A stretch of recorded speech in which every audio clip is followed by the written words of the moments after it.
Welcome back to Mysteries Crime Stories, the channel where we dive into the darkest crimes, the strangest cases, and the mysteries that have haunted generations.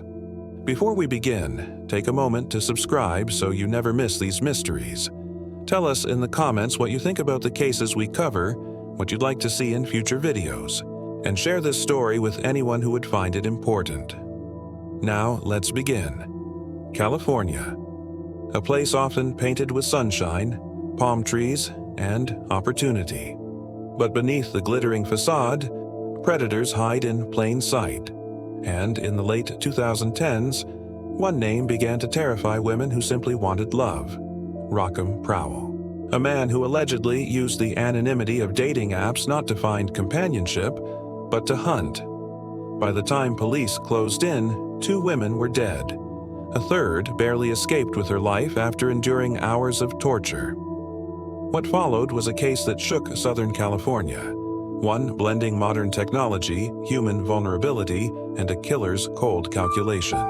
Tonight, we unravel the twisted story of Rockim Prowell. Rockim Prowell, born and raised in California, carried himself with deceptive normalcy. To neighbors, he was polite, quiet, and forgettable. But in the shadows, he crafted a second life. Dating apps, those glowing icons on millions of phones, became his weapon of choice. Profiles carefully curated with charm and false promises. Photographs edited to perfection. Words typed with patience. He played the role of attentive suitor, showering women with attention until trust opened the door. But trust, in Prowell's hands, was fatal. It began with victim 1, a woman in her late 20s living in Los Angeles. Friends recalled she had met a handsome, confident man online and was excited about their date. She vanished days later.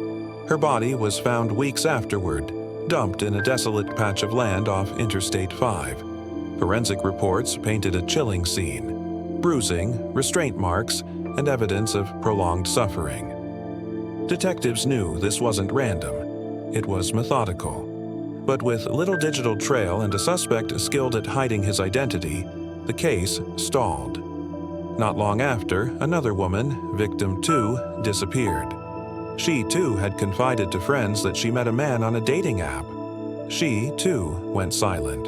Her remains surfaced under eerily similar circumstances: discarded, abandoned, and bearing the same marks of torture. For investigators, the pattern was undeniable. This wasn't coincidence. This was a predator refining his craft. The case cracked open with victim 3. She met Rockim on a dating app, charmed by his persistence. When she finally agreed to meet, she expected dinner and conversation. Instead, she walked into a nightmare. According to her testimony, Prowell lured her into a secluded space. What followed was hours of horror: physical abuse, psychological torment, restraints designed to break her spirit. But unlike the others, she survived. Her escape was cinematic. While Prowell briefly stepped out of the room, she managed to loosen her bindings, break free, and run barefoot into the night. Battered and bleeding, she flagged down a passing motorist who called 911. Her story became the turning point. Law enforcement mobilized. Detectives combed through her account, comparing it with digital footprints. This time, the monster had left a trace. Dating app records were subpoenaed. IP addresses were cross-referenced. Surveillance cameras near meeting spots revealed a familiar vehicle, a dark sedan registered to Rockim Prowell. When police raided his residence, what they uncovered was damning. Hidden compartments, restraints, fake identities, wigs, masks, an entire arsenal for deception and control. And, chillingly, items belonging to the first 2 victims. The arrest. When Prowell was arrested, he showed no emotion. In interviews, he oscillated between denial and arrogance. But the survivor's testimony, combined with forensic evidence, made his protests hollow. Charges piled up: kidnapping, torture, sexual assault, and murder. Prosecutors, weighing the brutality and premeditation, confirmed they would pursue the death penalty.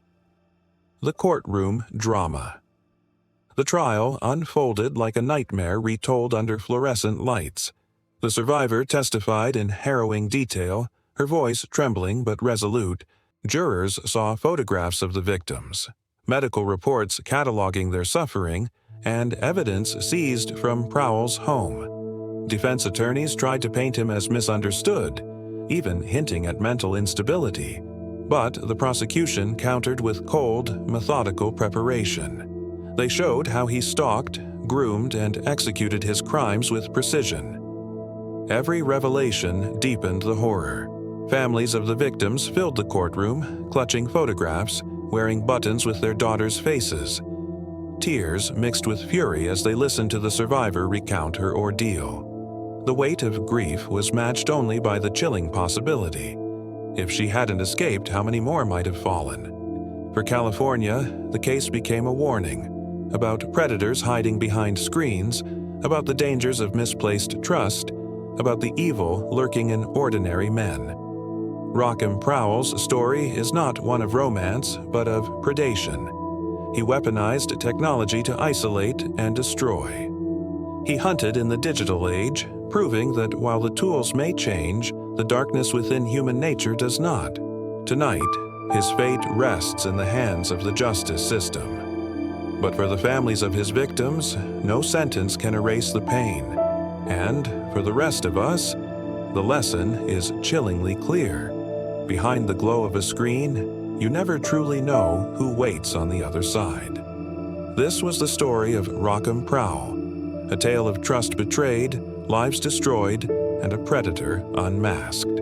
If you found this case as haunting as we did, don't forget to like, share, and subscribe. Your support helps us continue uncovering the darkest mysteries of our time. Stay safe, stay vigilant, and remember, evil often wears the most ordinary face.